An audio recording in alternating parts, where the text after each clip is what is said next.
All right, guys. I know one thing that a lot of moms complain about today is money. It seems like that's a constant area of stress that a lot of us deal with, and some of us feel limited in that capacity. And I get it. Like stay at home mom, 7 kids, I get it. There were some really hard times in my life. And so I brought someone on today that is going to not just inspire you, but I think it's going to help you take next steps and how to get out of that stress and get into a place of, where God really wants to bless you. So how do we make that happen? So my guest today is Anthony Powell. He's known as the millionaire maker. So who knows? Maybe he's going to make some millionaires today, affiliate marketing master.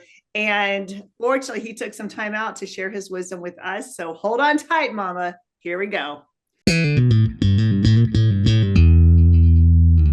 Wow. Anthony, you are I'm just so excited to have you on the Hannah Keeley show, just sharing your wisdom and expertise and your experience. Because a lot of times I'm sure people see you, so successful and they say, oh my gosh, it must be so easy for you Oh my living the life goodness. you live. So tell us a little bit about your backstory. Yeah. Well, first of all, thank you for having me here. I'm so excited to be here. And then all you moms that are watching this, I have to tell you that I was raised by a single woman and, I got to see the struggle and I witnessed it. I went through it.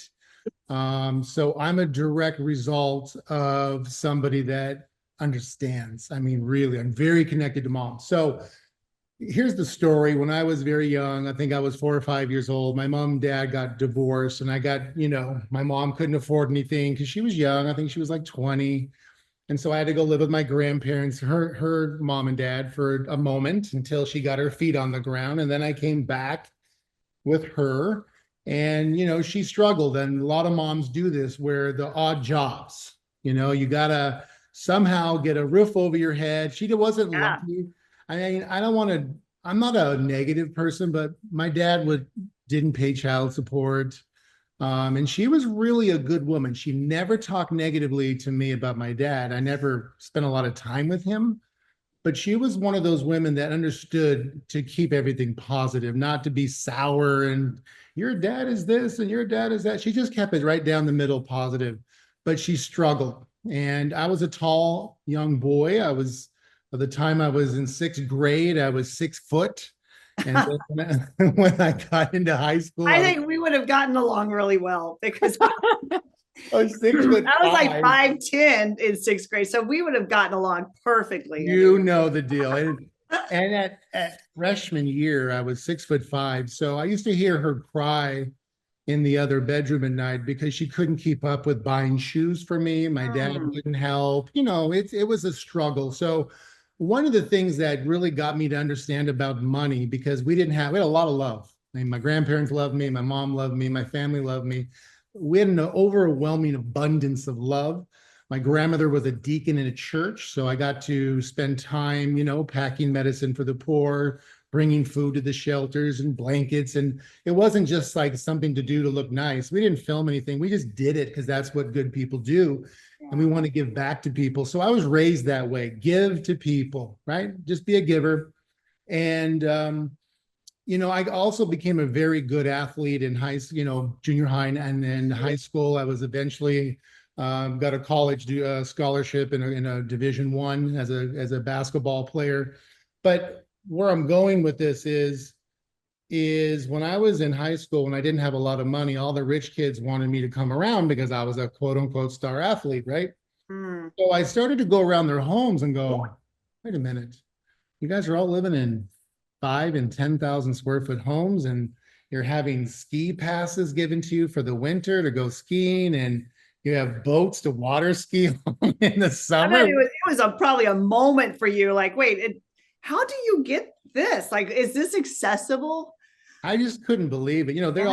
They all went to like Hawaii for spring break. I went to the park. I get it. I get it. So I got to see what life was like when money wasn't an issue. And then I also felt the struggle from my mom. And, we were raised Presbyterian, but then we went to a Catholic school because we didn't have anything but Catholic schools, which all is great as long as you have faith, right? I don't have any, whatever you want to do is fantastic. But the point is, she used to work her job during the day and then she'd sweep the floors in the church on the weekends and the evenings just to make sure my tuition was cut in half. And that's what we had to do, because if you didn't go, Right. you couldn't go to a public school in my city. It was too rough. Yeah.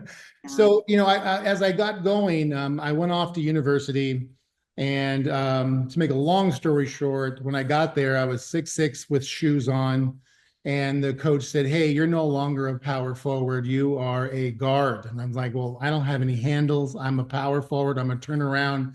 I'm gonna power you to the hole and get the basket." He's like, "Oh, I'm sorry, I'm gonna have to redshirt you." I'm like, "Oh man, that means I'm gonna be sitting on the bench, basically." Oh man, I could have never played guard. I was always center. I could have, I don't know. I could have never played guard. Yeah. It was devastating, but then it was exactly what I needed. I transferred to a small school, started, blah, blah, blah. Well, at that time, I started to look into entrepreneurship, and I started to intern at a large pharmaceutical company. And out of 10,000 students that were applying, they narrowed it down to 10. And, it was a big moment in my life because I got chosen, and it was a 10-year entrepreneurship as long as you completed university, where they would move you around the world and teach you all the different divisions of the pharmaceutical world. And one of the nights that I was in there, because they made you work in distribution at night, and then you would do office stuff during the day. And I could remember one night, clearly, this gentleman's name was Dick Poole. I was going, this is years and years and years. I don't want to date myself here, but it was a long time ago. I went in the office and I heard a full-grown man crying. Mm. And I remember, like any human, you want to rush to their safety, and you're like, you run in, you're like, "Hey, this is the number 2 guy in the world in the company." So think of Oh, it, like number 2 in the world, or they were in 80 countries. He was number 2 in the company. And I heard this guy crying. I went in, I said, "Whoa, Dick, are you okay?" And he looked up, he put his head up, and he said, "Well, after being here, I worked here after school in high school, all the way through college. I gave up my holidays and my birthdays and my everything, vacations, to get where I'm at today and have this quality of life for my family. And today they let me go before I retired." He goes, "I'm going to lose that. I'm going to lose everything. And I can't even work 2 jobs to earn what I earn here." Now, he was in his late 50s. So he was approaching retirement in the next 10 years, maybe 12. yeah, And yeah. And you're I thinking you're set. You're thinking like you're good. paid You the worked price. really hard for this. Yeah. So between my mom crying and here experiencing that, and then here I'm going to this and experiencing that, I drove home that night, had no idea. Now the basketball fundamentals was laying my foundation Yeah. of work hard, follow through, and discipline, Awesome. and things like that. But that night I was driving home, I had this little quote come to my head, and I said, "If it's got to be, it's up to me." Mm, And didn't understand that. I didn't know what to do. I had about $150 to my name, but I dude, knew been there. that I had to figure out entrepreneurship. And I didn't know what to do. I didn't know where to go, but I knew that that was the answer. And I was willing to take that hardship in order to, the bottom line is this: the pain of being broke was so great that the work that I had to do was nothing. You know that's right, man. I know it. I know it. When we have 7 kids, you have to explain why the lights have been turned off. Yeah. Yeah, I get it. I get it. Yeah, There's I've been so there. many. Lights off, eating out of the tuna can. Oh, dude, we're talking like chewy macaroni and cheese because the power gets turned off before the noodles are done cooking. Like, and I remember with my 7 kids and having this continual problem financially.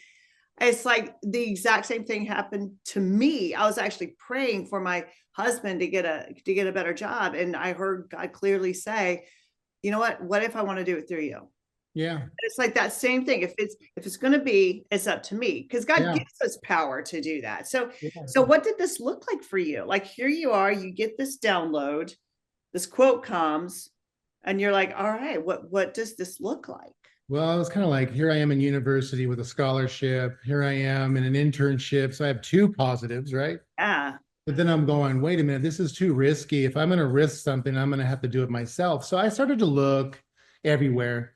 Went to every entrepreneur expo there was. Everything was 50, 100, 200,000 to start. And I was just like, gosh, what do I need to do? And so one day a friend called me and he said, hey, I've been doing this business. It's a home-based business and I want you to come take a look at it. And I felt kind of like it was fishy. And he said, look, one or two things is going to happen. A, you're going to come see it and love it. And we're going to work together, make money. Or B, you're not going to see what I see. And no problem. I'll never talk about it again. I said, all right, fair enough.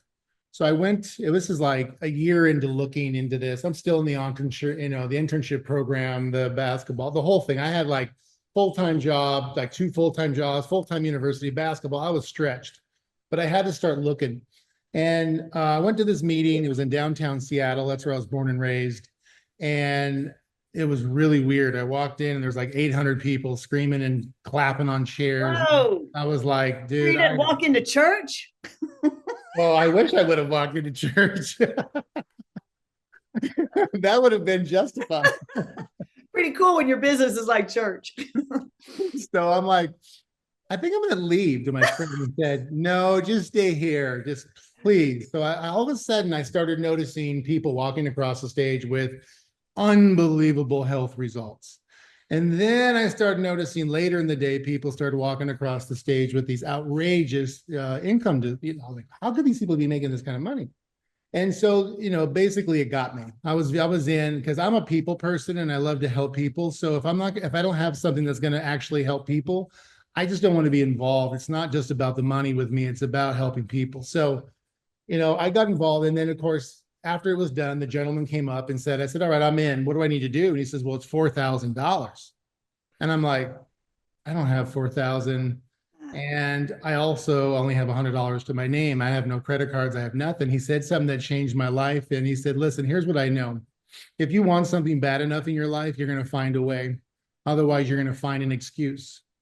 And that, again, resonated with you. He goes, listen, our mentalities are set by what you've learned since you have made a decision to become financially literate. Everyone did the best they could to raise you. Everyone loved you. Everyone did everything, but their financial literacy was not what was installed in your brain. You've got to educate yourself and re-educate yourself on how to become financially literate. So go find the 4,000. Let's go to the next step. And he came from government subsidized housing in Palm Springs, and he had made over $100 million. So he already had the story. And so I just drove home. I did exactly what he said. I had everything you can imagine. I had a garage sale. I did everything, and I found the money. I just wanted to change. And it's that saying, when you do want things bad enough, you're going to find a way. And I did find a way. And then when these products showed up, they were all these nutritional products. I called him. I said, what is this? I said, there's like 8 boxes, huge boxes on my doorstep here. He said, channel your fear into action. Stop focusing on what you're going to do, what it is, and focus on the action that it takes to move the products. You're focused on where you came from, and that's fear. You're not focused on taking action. It's time to change how you think. So I did that. I said, all right, teach me, please. So he taught me what to do. And because I didn't have money, I had to do sweat equity advertising. So I did basically 2,000 car flyers a day in the rain in Seattle. I'd put pull tabs up in apartment complexes. I put 100 a night up. And then I also hung signs on telephone poles and did about 300 of those a night. I did that 7 days a week, doing everything that I was doing. And, other people can afford advertising and all that. I just didn't have the money. Yeah. Yeah. Hopefully I just got all these products. Right. I got to do something. So I'll speed it up here. The long story short, I sold all of that, did about 5,000 in business part-time my first month and put about $2,400 in my pocket. And that's when I got another phone call from my mentor. And he said, hey, I already know what you're thinking. You're looking at the $2,400 as a typical middle-class person, and you're thinking spend. The only thing you need to do with that money is reinvest it in your advertising, and you need to grow your business and stay at your job. It's going to be tough. It's going to be a bumpy road, but you just have to stay with it. And so I did that. Every month, my business continued to increase. I started to put more and more back into advertising. And to make a long story short, I didn't even touch my money for about a year and a half.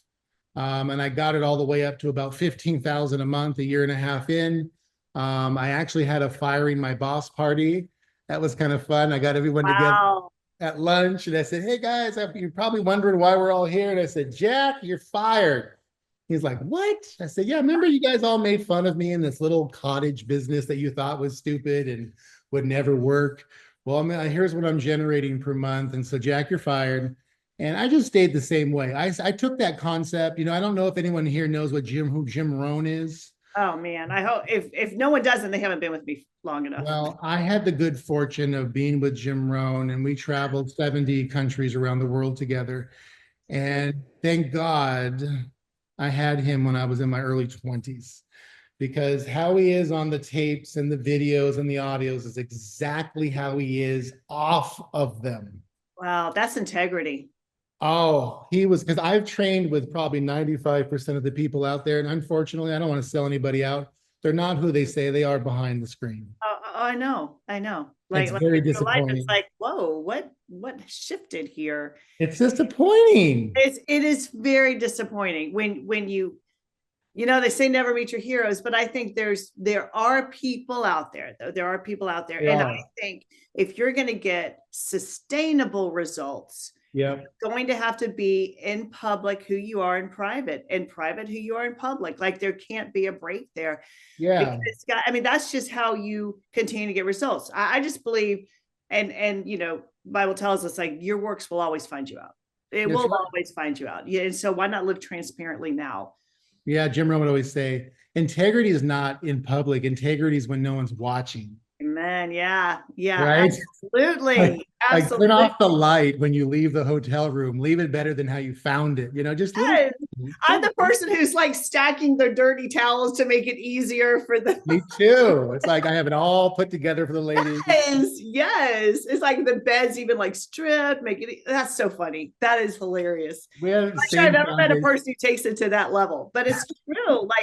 Like how you do anything is how you do everything, how you That's show up right. every day. And I would remember that as a mom, especially, like I want my kids to see who I am all the time Yeah. so that they know their mom has integrity, that their mom truly does operate with love and compassion. Yeah. And they're going to have the model that they're not going to be shifting who they are in Yeah. public as who they are in private. What I find with moms, because moms have a huge fulfillment. They have to fulfill many shoes. Oh, yeah. And in entrepreneurship, and moms, listen to me here for a second, okay? Because this is what happens. I will see a lot of times moms will say, "Hey, I'm out. My kids are everything to me. I just can't put forth the effort." And one day, a woman who was in my organization was talking to moms, and her name was Jennifer. And she said, "Moms, here's what you have to understand. When you tuck your kids in at night, you can't say, 'You're my excuse why I can't do this.' You got to say, 'This is the reason why I am doing this.'"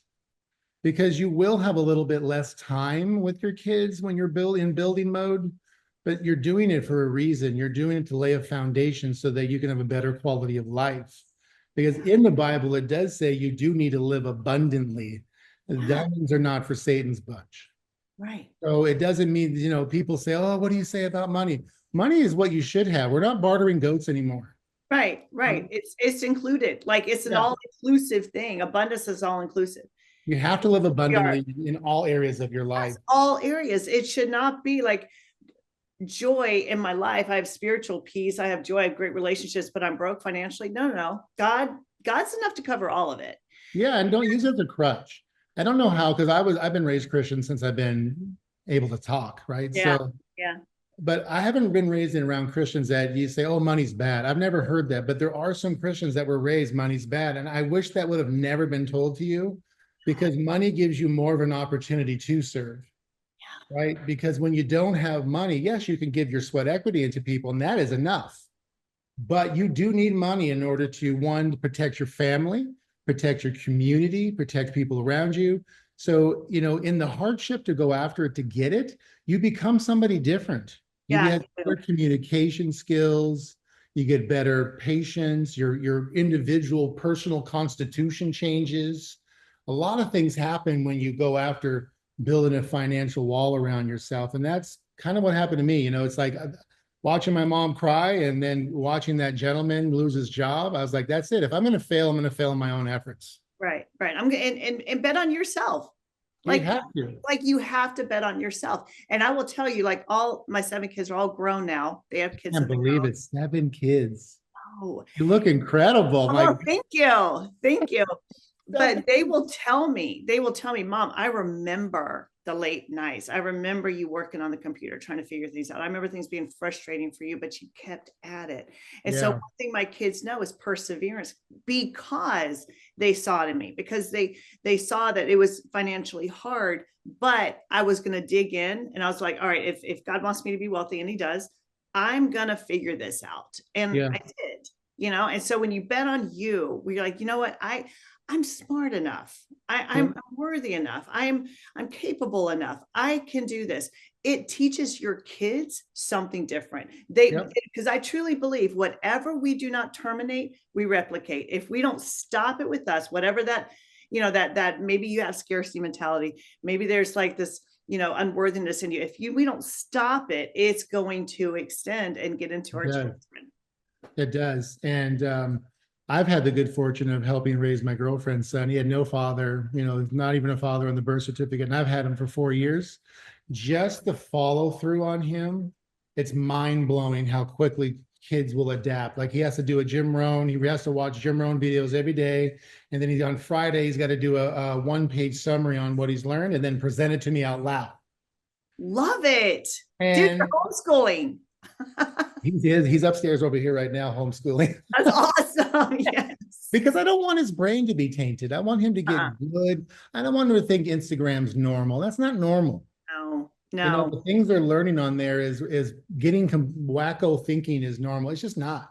No. So, I mean, he can be the judge of his own life later on, but I want to lay the foundation with him because all kids, they're imprinted. They do what they're told. I mean, they think Santa's real for years, Yeah. right?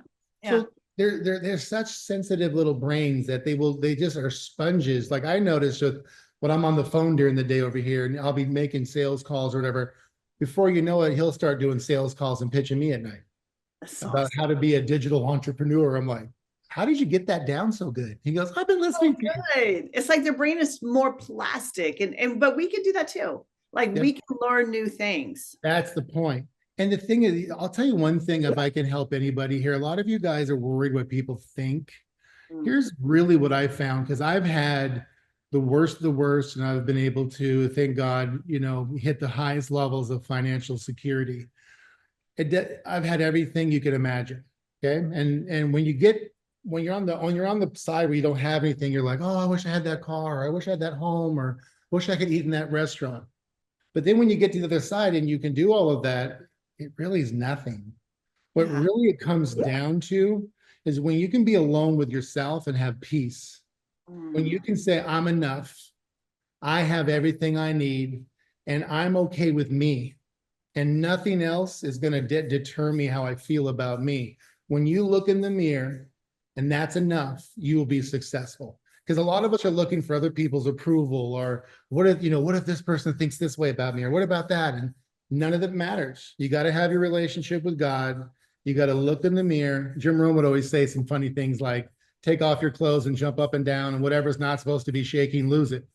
Right? Because your body's your temple, right? Yes, yes. And if you don't take care of the most important thing called you, dude, not gonna work. I mean, they give you that same drill on the airplane, right? Put the bag on yourself first before you help someone next. Why? Because you're gonna croak if you can't help them if you're dead. But it's so counterintuitive for moms because our brain is geared to making sure our kids are okay. That's why self-care, and that's why our brain is so self-sacrificial. Yeah. But that's what I had to get around that, because it was like, no, I'm actually doing this for them. I'm actually, working this for them. I'm learning this for them. I'm, getting out exercising for them. I'm taking care of my body for them, because the mom brain will naturally not do that. We operate survival mode a lot. So I had to put my kids as a reason, like instead of the excuse. The reason why. Yeah, they're the reason why. Absolutely. You're not a reason why not. You're a reason why. Yeah. And you gotta let that sink in, because the reason why you're in my excuse is what everyone thinks. And you got to take it from that to you're my reason why I'm doing this. Because you are going to have a lot of doubt when you're an entrepreneur. And what happens is, as an entrepreneur, you work a lot in the beginning and you make a little. Yeah. And it's like a facade. You're looking out there going, is it ever going to happen? Yeah. And then if you just got to keep going, the rule is you got to create first consistency in whatever you're doing. Consistency creates momentum. And then you got to learn how to further your momentum. And that's the trick of life, right? That's how business works. And everybody quits in this little bell curve. It's consistent, consistent, consistent. Right here is where it hits. They quit right here. They don't see it's about to hit. Right And before you strike gold. they go, oh, I tried it, didn't work. Well, that's not the case. Yeah. Yeah. It's That not is so true. Because and it's discouragement, It is. you know? It really is. And it's really a process of committing to, this is not going to be I'm not trying this. I always do, the whole Yoda, there is no try, you do or do not, like, no, we're not trying this thing. You don't try to be a mom. You show up every day and you're consistent and you just show up that day. So when we do the same thing with entrepreneurship, building a business, building a ministry, building impact, whatever it is, that you feel that calling, it's a commitment to, no, I'm just doing this. I'm not even entertaining. I burned the ships. I'm not negotiating with my past self. I'm just moving forward. Yeah. And that's so hard for a lot of moms, but I just hearing your words is so much encouragement that it has to happen as long as we don't give up. It has to happen. I mean, that's delusional for me, but I just believe as long as I don't quit, there's no such thing as failure, because failure is quitting. So it's got to happen. You got to get rid of some of the words that are in your subconscious mind. Like they're like transitional words to an excuse, like but. But is a transitional word to an excuse. Or one of the words Jim Rohn used to always say is try. Try is the battle cry of a failure. You either are going to do it or you're not. It's okay if you're not, but don't say try. You're either all in or you're all out. Yeah. Just tell us where you stand. And you got to get rid of can't, stop, and don't. I know this is one thing Jim Rohn used to give lectures on with parents. When you have a can't, stop, and don't constantly embedded into your children, they're fear-based. And you got to learn how to reprimand without can't, stop, and don't, try, and but. And it's work because it's so easy to, like, it's a trigger, you say it. But you have words or triggers and commands that we have to put on ourselves, and then it helps us communicate. Anything you got to do consistently to make it happen. Like if we overeat consistently, we're going to get fat. If we have a calorie deficiency over time, we're going to get skinny. I mean, we know what to do, but are we going to do it? That goes with business. It goes with going to the gym. It goes with everything. It's the same. Everything. It's just comes down to consistency. It really does. And it sounds cliche because I used to get so upset. You'd pay money to go to a seminar and you sit there and they're like, oh, here they go again.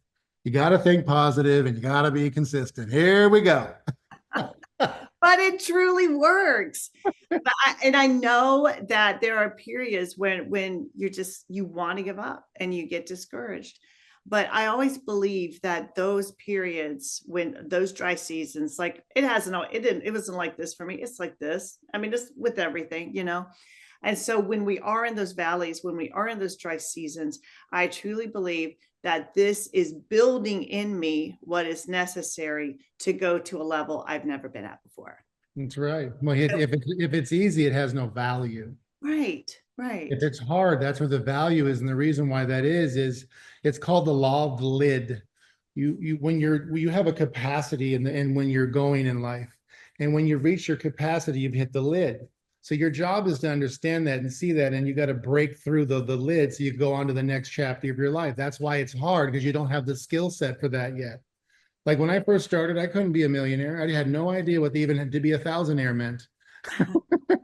But then as you do the work and you have your trials and tribulations and you have your victories and you have your losses and you go through that, you start getting this skill set that even if I lost everything, I know exactly what to do to get it back. It's because of the work you did to get through those levels. Yeah. And that's what I spend time now. What I do training people is in all of those levels. because it's so rewarding to see someone start with nothing and then go through that first wall and they're like, oh my gosh, I'm hitting this wall. What do I do? And you're like, you just got to keep pushing forward. Well, no one buys anything. Yeah, well, let's record yourself and listen to where you're off because you got complacent. It's just the same things that I had to go through. You just got to point them out, So it's the same rules. And I'm listening to you going, wow, it's like we're cut from the same cloth, entrepreneurs. It's the same things that we think about come about. And I truly think a mom, we're built with this entrepreneurial heart. And maybe it's not growing a business, but it's growing a family. And I think a family is a business. It's an empire. It's a dynasty. And so we have to operate by these same laws. And we have to understand I'm always getting to the next version of myself. And if I can just continue, just daily show up strong. Yep. I can do this. I'm building this because none of us know what to do when we take that kid home. We're like, well, okay, I'm confused. You're confused. I don't know. Like I remember when I had my first child and I saw my mom, she stayed with me for about a week and she drove away from our little tiny apartment in the hood. And it was in the hood. I just remember looking at her saying, okay, girl, it's me and you. I don't know what we're doing, but we're going to figure this out together. But it's that like, I'm always going to work on myself. I'm always going to be moving toward a goal. So I love that. I love your words. I love what you're doing. How can people get more of you? Because now they're all psyched up. Now we're like fired up, Anthony. How can we get more of you? Well, you can get to my Instagram by Anthony Powell and the number 1. You can check me out. I have a link in the bio. I really highly believe if you're going to be in business for yourself, you need to be a digital closer, which means you market and promote other people's products and you get a commission off of their traffic. Once you learn how to set appointments and then close people's business, now you've got the skill set to go out and start your own. A lot of people do it the other way around. They start a business first, and then they got to learn all these things. They're like, I can't even close a deal yet. What am I doing? Wow. So yes, you have to have sales funnels. Yes, you have to have traffic and all of that. But if you can learn the fundamentals of setting appointments digitally online, like everyone I have in my organization, all my closers and setters, they all work from home. They work by a cabana, by a pool. They work in a restaurant, a coffee shop, a nursery, everywhere. Okay. Wow. So I highly recommend you look into it, whether it's with me or somebody else. It doesn't matter to me. I just matter that you get yourself educated on how to be a setter closer from home or wherever you have an internet connection. So you can see me there, Anthony Powell, number 1. We're both English and Spanish. So if there's Spanish moms here, we can help you too. But I primarily work on, I'm not really here to, I have a business that's doing extremely well, but my focal point is if I can get you to trust me and the message that I give you and the message you're going to hear what you kind of heard about here today, then we can build a relationship on how taking you to the next step in business. Because people buy people, they don't buy products. Yeah. If you buy into my message, which I really feel will serve you, if you have the faith like I know you do in God, you just take that same faith in yourself into the business world and realize sometimes you don't know why, but you just got to have faith, right? So, and I also have a YouTube show starting. I was on the road for 18 years, going to 90 countries. So after about 18 years, I took about a 4-year break. I did about 2 billion in sales and I got a little tired. So then I took about four years off. Just a little. And now I'm back. So I'm back with refreshed and I'm back here to serve. And it's been very rewarding. So that's what I'm doing now is teaching people how to really educate themselves by being digital closers. Beautiful. I love it. Anthony, thank you so much for this, guys. Lean into this. He's giving you gold here. He's dropping some powerful, powerful tools. So take this. Let's go to the next level because I know you're going to be blessed like crazy. Thank you.